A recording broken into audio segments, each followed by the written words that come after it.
ओम शांति। आज 21 जून 2023।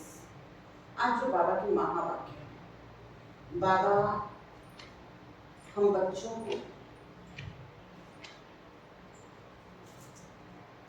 इस स्मृति दिलाता है कि तुमने भगवान को जानकर पहचान कर अपना सब कुछ बाबा को अर्पण कर दिया है और बाबा को अर्पण करके तुम अब बाबा के भंडारे से खाते हो। तुम्हारी परवरिश शिव बाबा के यज्ञ से होती है। बाबा कहते तुम आकर सब कुछ बाप को दे देते हो। कहीं भी ऐसा नहीं होता जब कोई चीज किसी को दान दे दी जाए तो उसको वो खुद खाए, लेकिन यहाँ ये कमाल है।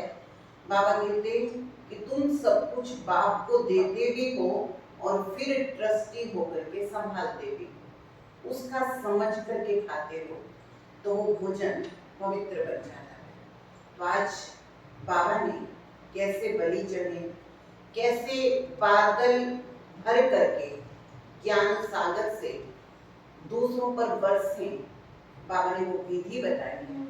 साथ में बाबा ने महत्व बताया है कि जो ये सभा है बाप से मिलने की, स्वयं शिव बाबा से मिलन मनाने की, तो ये सभा इंद्र सभा है, यहाँ कोई पतित आ नहीं सकता। तो सुनेंगे आज के महावाक्य। बाबा कहते मीठे बच्चे, तुम ज्ञान सागर बाप के पास आए हो, सम्मुख मिलन मनाने, बादल भरने। तुम यहाँ कोई तीर्थ करने या पहाड़ी की हवा खाने नहीं आते हो। प्रश्न है, ग्रस्त व्यवहार में रहते हुए किस विधि से चलते रहो तो एवर हेल्दी बन जाएंगे। क्या करना है? ग्रस्त व्यवहार में रहते हुए किस विधि से चलते रहो तो एवर हेल्दी बन जाएंगे। बाबा कहते हैं एवर हेल्दी बनने के लिए सदैव बाबा बाबा कहते हो। तुम ही से खाऊं, तुम ही संग घूमूं, तुम ही संग मिलन मनाऊं, अर्थात सब कुछ बुद्धि से बाप के हवाले कर दो। ऐसा समझ कर चलो कि हम शिव बाबा की परवरिश के अंदर पल रहे हैं। किसी भी चीज में ममत्व ना रहे, अर्पण करके उसके हुक्म से खाओ। क्या करना है? अर्पण करके उसके हुक्म से खाओ तो सब पवित्र हो जाएगा और तुम एवर हेल्दी बन जाओगे। गीत है, दूर देश का रहने वाला आया देश पर आए। ओम शांति। दूर देश के रहने वाले के पास बच्चियां मिलने आती। बच्चियां कोई तीर्थ पर नहीं आती या कोई पहाड़ी पर हवा खाने नहीं आती। मनुष्य तो पहाड़ों पर जाते हैं हवा खाने, परंतु बच्चे यहाँ पर आते हैं माता पिता से मिलने। ये जानते हो, माता पिता दूर देश के रहने वाले आते हैं पराये देश में। क्यों आते हैं? क्यों आते हैं? स्वर्ग रचने। उनसे मिलने लिए बच्चे भिन्न भिन्न गांव से, कितना दूर देश से आते हैं। विलायत से भी आएंगे। किस लिए? कोई चीज देखने के लिए तो नहीं। आत्माएं अथवा जीव आत्माएं आती हैं अपने माता पिता से मिलने। माता पिता भी है दूर देश का रहने वाला। अब तुम किसके आगे बैठे हो? सवाल ये पैदा होता है कि बाबा कहते अब तुम किसके आगे बैठे हो? माता पिता के सामने बैठे हो, जिससे स्वर्ग के सुख मिलने हैं, परंतु उनकी मत पर चलने से। कंडीशन है कि स्वर्ग के सुख मिलने हैं, लेकिन कब? उनकी मत पर चलने से। इसलिए श्रीमत का इतना गायन है। भगवान आज श्रीमत गाई हुई है। ब्रह्मा विष्णु शंकर की मत का गायन नहीं है। सबसे श्रेष्ठ माता पिता हैं जिनका गायन करते हैं। इस सृष्टि के रचयिता माता पिता का आह्वान करते हैं कि इस छीछी पतित दुनिया में आओ, आकर हमको पावन बनाओ। अब वो पराये देश में आया है, तुम भी पराये देश में बैठे हो। ये रावण का देश है। ये अक्कासुर, बक्कासुर, पूतनाएं, सूर्पनखाएं, हिरण्याकश्यप, इतने सुंदर सुंदर नाम है ना, जिनको हम असुर कहते हैं, उनको बाबा कह रहे हैं ये जितने भी नाम है ना, ये सब इस मनुष्य सृष्टि के मनुष्यों के नाम है। जो मनुष्य है ना वो ऐसे ही है, अक्कासुर, बक्कासुर, सूर्पनखा, पूतना। तो बाबा कहते असुरों का कोई दूसरा रूप नहीं है, ना देवताओं का कोई दूसरा रूप है, ना ही चार भुजाएं हैं, तो वो भी मनुष्य है और देवता भी मनुष्य है। परंतु देवताओं का पावन देश में पुनर्जन्म था। सतयुग, त्रेता जैसे ईश्वर का घर है, स्वर्ग में आते हो तो अपने घर में आते हो। अब वो पराये घर ब्राह्मण के घर में, तो बाप आकर तुमको ब्राह्मण के घर से छुड़ाते हैं, लिबरेट करते हैं।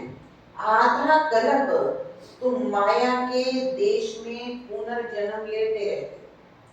सतयुग त्रेता में राम राज्य अर्थात ईश्वर का राज्य है, क्योंकि ईश्वर ने स्थापन किया है।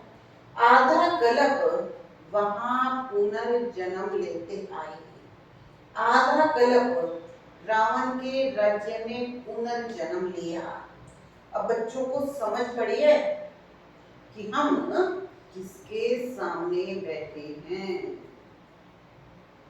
अभी समझ पड़ी है। ये टीचर भी है, ये सतगुरु भी है। तुम माताएं भी टीचर हो, सतगुरु हो, तुम भी पढ़ाते हो। बाबा कहते तुम भी पढ़ाती हो मनुष्य से देवता बनाने के लिए।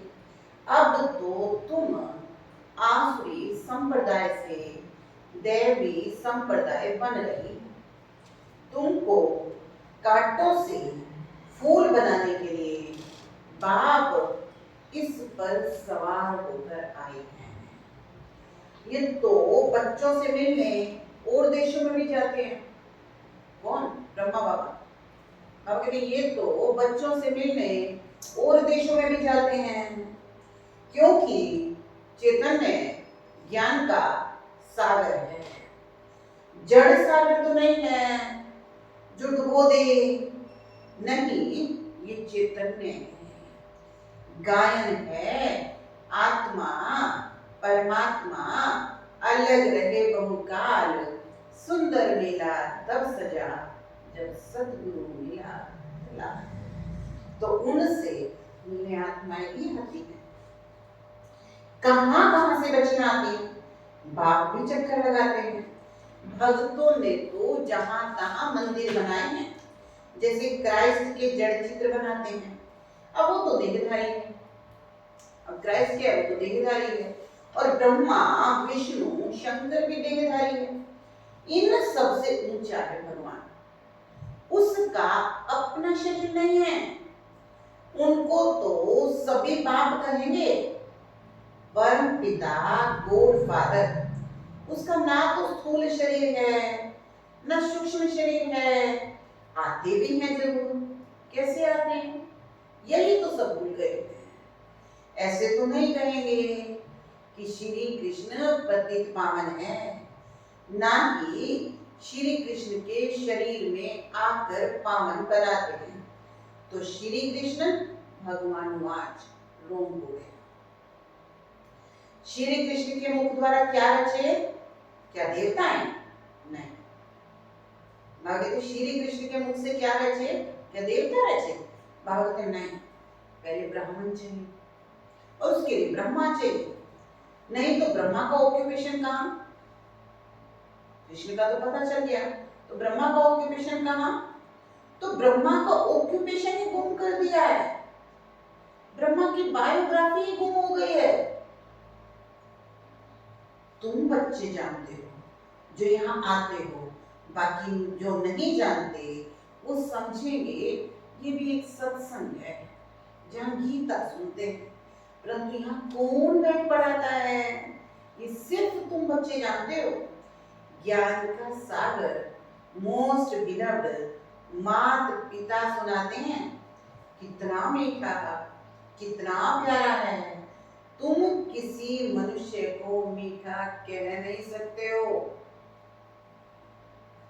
बाबा कहते क्योंकि यहाँ के सभी मनुष्य कड़वे विकारी हैं, बाप उनको पावन बना रहे हैं, तो उच्च है भगवान। उसके बाद जो भी मनुष्य होकर के गए हैं अभी सब पतित हैं, जब तक बाप आकर पावन ना बनाए तो सब पतित दुखी रह जाते हैं। जैसे मनुष्य कहते हैं कलयुग हजारों वर्ष का, ये तो इम्पॉसिबल है। महाभारी लड़ाई सामने खड़ी है जिसमें मुक्ति, जीवन मुक्ति के गेट खुलते हैं। बाबा कहते तब तक कोई मुक्ति, जीवन मुक्ति में जा नहीं सकते। सभी हम भटकते रहते हैं, जैसे एक भूल भुलैया है, सभी ठोकर खाते हैं, दरवाजा मिलता ही नहीं। चाहते हैं मुक्ति, जीवन मुक्ति के गेट में जाए।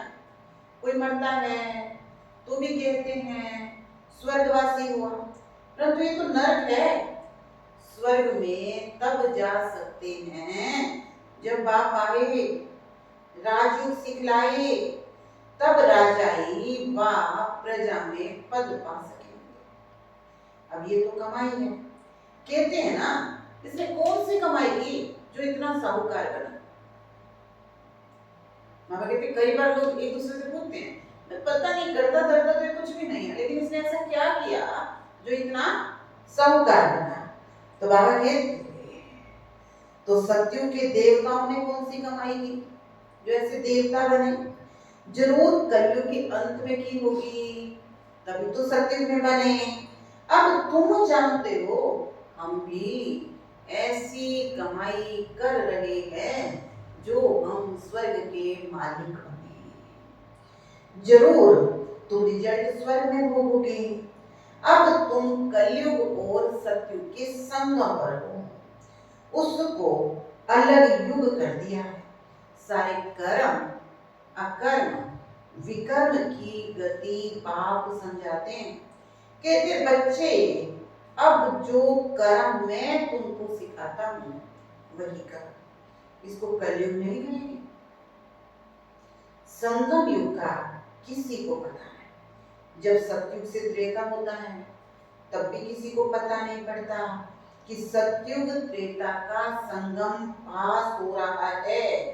ये पीछे गाया जाता है कि सतयुग में फलाने राज्य करते थे, त्रेता में फलाने राज्य करते थे, द्वापर हुआ, देवी देवता वाम मार्ग में चले गए। ये सब तुमको अब पता पड़ा है। सतयुग गया, त्रेता गया, द्वापर गया, सारा जब बीत गया तब बाबा कहते तुमको सारा पता पड़ा है। ये ज्ञान किसी में नहीं है। तुम सारे वर्ल्ड की हिस्ट्री, ज्योग्राफी पढ़ते हो, तुम्हारे पास एक ऑब्जेक्ट है। जो भी दुनिया में गीता पाठशालाएं हैं वहां वेद शास्त्र सुनाते हैं, एम ऑब्जेक्ट कोई नहीं है। स्कूल कॉलेज को पाठशाला कहते हैं, ये पढ़ाई फिर भी सोर्स ऑफ इनकम है। तो तुम्हारे पास एम ऑब्जेक्ट है कि इस पढ़ाई से पावन बन मुक्ति धाम में जाएंगे, फिर वहां से पाठ बजाने सत्युग में आएंगे। तुमको सत्युग से कलयुग तक कौन सा पाठ बजाना है ये सारा पता है। तुम बादल यहाँ आए हो भरने लिए, 21 जन्मों के लिए सोर्स ऑफ इनकम बनाने लिए। कितनी ऊंची पढ़ाई है, और पढ़ाने वाला उच्च भगवान एक ही है, बाकी तो सब हैं बहन भाई। ब्रह्मा, सरस्वती, शंकर, पार्वती, विष्णु, सब इनके बच्चे हैं। बच्चों को बच्चों से वर्षा नहीं मिलता है, वर्षा बाप से मिलता है। जो जितना पुरुषार्थ करेंगे वैसा वर्षा मिलेगा। और पुरुषार्थ में कितना सहज है, जितना और उतना, ये याद रखने वाली बात है। जो जितना करेंगे उतना पाएंगे। तो बाबा कहते पुरुषार्थ कितना सहज है। अच्छा, इतना क्या हम नहीं सुना सकते? अब कई बच्चे कहते हैं कुछ सुनाना नहीं आता। बाबा कहते अच्छा, इतना ज्ञान नहीं सुना सकते, तो 3 पैर पृथ्वी के लेकर छोटे कमरे में ही गीता पाठशाला खोल दो, बोर्ड पर लिख दो, आकर बाप से 21 जन्मों का वर्षा लो। छोटा बोर्ड ही लगा दो, उसमें लिखो 21 जन्मों के लिए स्वर्ग की बादशाही तुम्हारा ईश्वरीय जन्म सिद्ध अधिकार है। बुलाकर पूछो, तुम जिसको माता पिता कहते हो वो जरूर स्वर्ग का रिश्ता है, तो तुमको जरूर स्वर्ग का वर्षा मिलना चाहिए। वो कहते हैं निरंतर मुझे याद करो और सबको भूलो, इनके साथ रहते हुए, सामने देखते हुए बुद्धि बना रखो। बाबा क्या कह रहे? भले साकार में ब्रह्मा के साथ है, साकार में मनुष्यों के साथ है, लेकिन बुद्धि कहाँ हो? घर में और बाप में। बाबा कहते बाबा का फरमान है। क्या फरमान है? बुद्धि वहां लगाओ। तो बाबा का फरमान है तो सिर पर रखना चाहिए ना, यानी कहना मानना चाहिए ना। बाप ऑर्डिनेंस निकालते हैं, बच्चे अब विश्व का धंधा बंद करो, और कोई से बात नहीं करते। अब बाबा ये समझाने किसको दे रहा है? दुनिया वालों को नहीं दे रहा है, उन बच्चों को दे रहा है जो उसको बाप मानते हैं। उन बच्चों को दे रहा है जो ये जानते हैं भगवान खुद अभी बाप बन करके उनको पढ़ा रहा है। तो बाप बच्चों से बात करते हैं, बच्चों को समझाते हैं। बाहर वाला तो यहाँ सभा में बैठ नहीं सकता जब तक 7 रोज आकर ना समझे। कहानी है ना, इंद्रप्रस्थ में पुखराज परी एक पतित मनुष्य को ले आई, तो उसको सजा मिल गई। ये भी कहानी है कि एक परी क्या करेगी? किसी मनुष्य को ले आई, तो बाबा कहते उसको सजा मिल गई। तो यहाँ कायदा नहीं है, ऐसे किसी को ले आए भगवान से मिलाने के लिए, उनको पता ही नहीं हो भगवान कौन है, तो बाबा कहते ये यहाँ का कायदा नहीं है। जब तक 7 रोज भट्ठी में नहीं डाला है, भट्ठी में स्वच्छ होने बिगर बैठ नहीं सकते हैं। हाँ, कोई बड़े मनुष्य मिलने को आते हैं, सुनते तो है ना। सुबह का क्लास देखें, अभी कभी कभी क्या होता है, योग शिविर चलते हैं, नई आत्माएं आती, लेकिन बाबा कहते उसमें कोई नया नया, हाँ बाबा कहते कोई बड़ा मनुष्य मिलने के लिए आता है, तो सुनते हैं, सुबह का क्लास देखें, तो ऊपर से पूछकर फिर श्रीमत से बताते हैं, देखते हैं अच्छा है, उल्टा नहीं उठाएगा, तो उसको थोड़ा पहले समझाया जाता है, फिर आने की छुट्टी दी जाती है। तुम सबको समझाओ, ये हमारे माता पिता हैं जिससे स्वर्ग के सुख मिलते हैं। ये बाप, टीचर, सदगुरु तीनों हैं। तुमको 3 इंजन मिले हैं, इसी समय तीनों इकट्ठे मिलते हैं, वहां तो अलग अलग मिलते हैं। पहले बाप, फिर टीचर, फिर वृद्ध अवस्था में गुरु। तुम अब किसकी परवरिश के नीचे हो? शिव बाबा के। कहाँ बोल रहे हैं? शिव बाबा के पास। तो बाबा कहते हैं क्योंकि तुम्हारे पास जो कुछ भी है वो तुमने शिव बाबा को अर्पण किया है। तुम्हारी परवरिश जैसे कि शिव बाबा के भंडारे से होती है।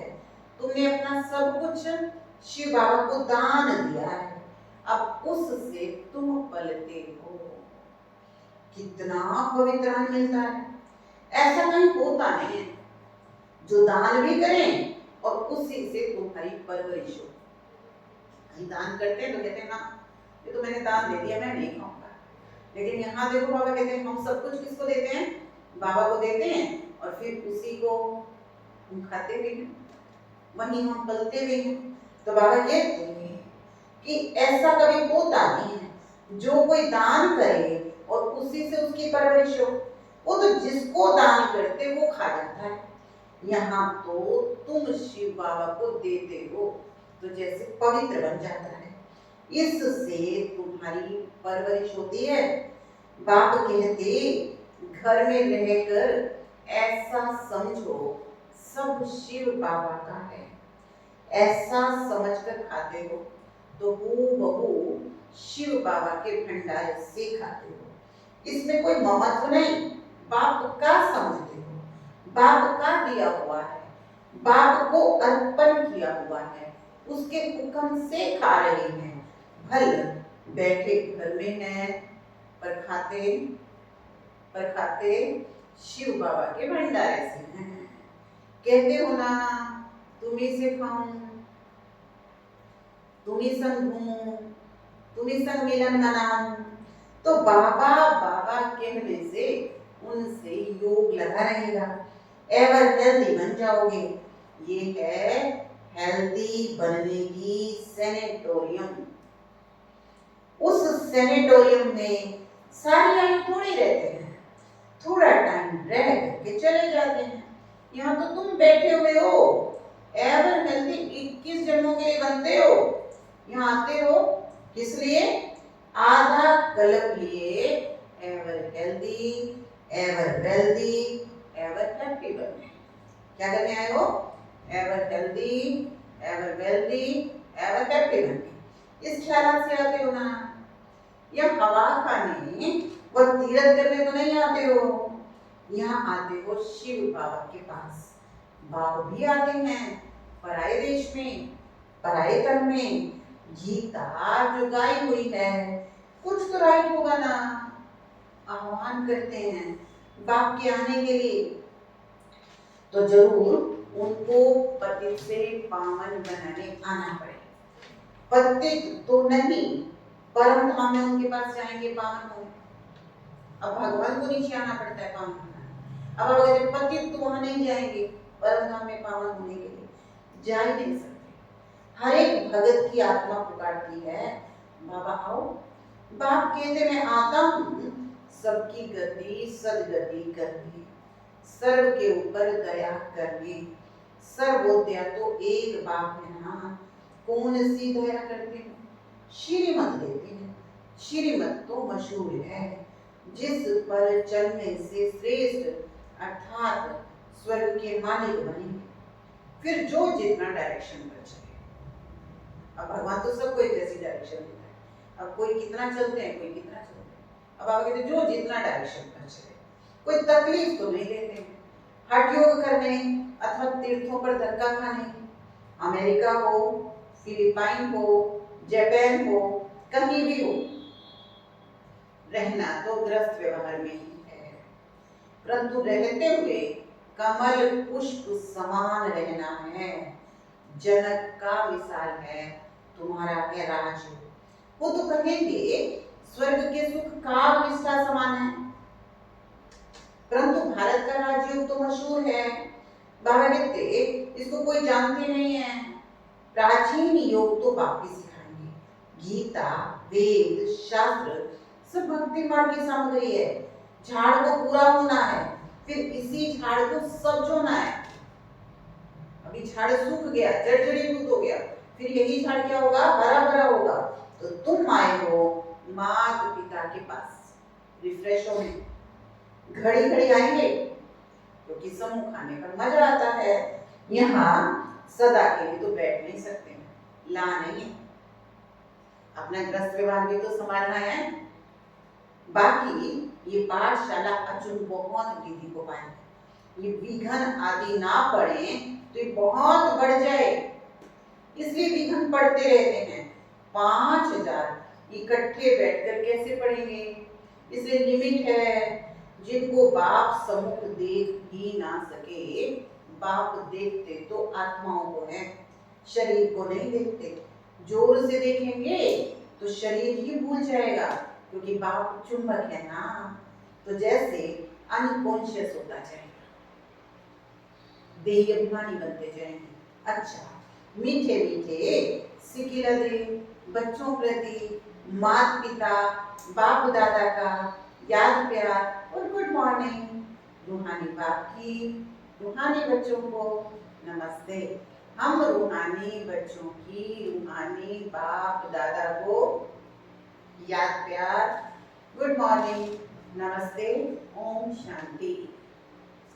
धारणा के लिए बाबा कहते, ऊंची मंजिल पर जाने के लिए बाप, टीचर, गुरु के रूप में हमें 3 इंजन मिले हैं। सदा इस समृद्धि से आगे बढ़ना। जब ऊंचाई पे चढ़ना होता है ना, तो क्या होता है, डबल इंजन लगाना होता है। बाबा कहते तुमको भी बहुत ऊंचा जाना है, मनुष्य से देवता बनना है, उनको 3 इंजन मिले हैं। दूसरा बाबा कहते बुद्धि से सब कुछ बाप के हवाले कर उनकी परवरिश के नीचे पलना है, बहुत मीठा पावन बनना है, पतित पने का कड़वापन निकाल देना है। आज का वरदान है, अनुभव की संपन्नता द्वारा सदा उमंग उल्लास में रहने वाले मास्टर ऑलमाइटी अथॉरिटी हो। अनुभवों की संपन्नता, और कहते अनुभव जिसने कर रखा है, हाँ, वो सदा उमंग उत्साह में रहेगा। तो अनुभवों की संपन्नता द्वारा सदा उमंग उत्साह में रहने वाले मास्टर ऑलमाइटी अथॉरिटी हो। अनुभव बड़े से बड़ी अथॉरिटी है। हर गुण, हर शक्ति, हर ज्ञान के पॉइंट के अनुभवों से संपन्न बना। तो चेहरे पर सदा उमंग उल्लास की चमक दिखाई दे। अब सुनने सुनाने के साथ साथ अनुभवी मूर्त बनने का विशेष पाठ बजाओ। अनुभव की अथॉरिटी वाले स्वयं को सदा भरपूर आत्मा अनुभव करेंगे। जैसे बीज भरपूर होता है, ऐसे ज्ञान, गुण, शक्तियां सब में भरपूर होने के कारण मास्टर ऑलमाइटी अथॉरिटी बन जाते हैं। आज का स्लोगन है, अमृत वेला, विशेष प्रभु पालना की वेला है। अमृत वेला क्या है, विशेष प्रभु पालना की वेला है। इसका महत्व जान पूरा लाभ। यानी अमृत वेला भगवान खुद हमें पालते हैं, खुद सारी ताकत भरते हैं। इसके बावजूद इसके महत्व को जानो और पूरा पूरा फायदा लो। आज का होमवर्क है, मैं सदा उमंग उत्साह में रहने वाली आत्मा। ओम शांति।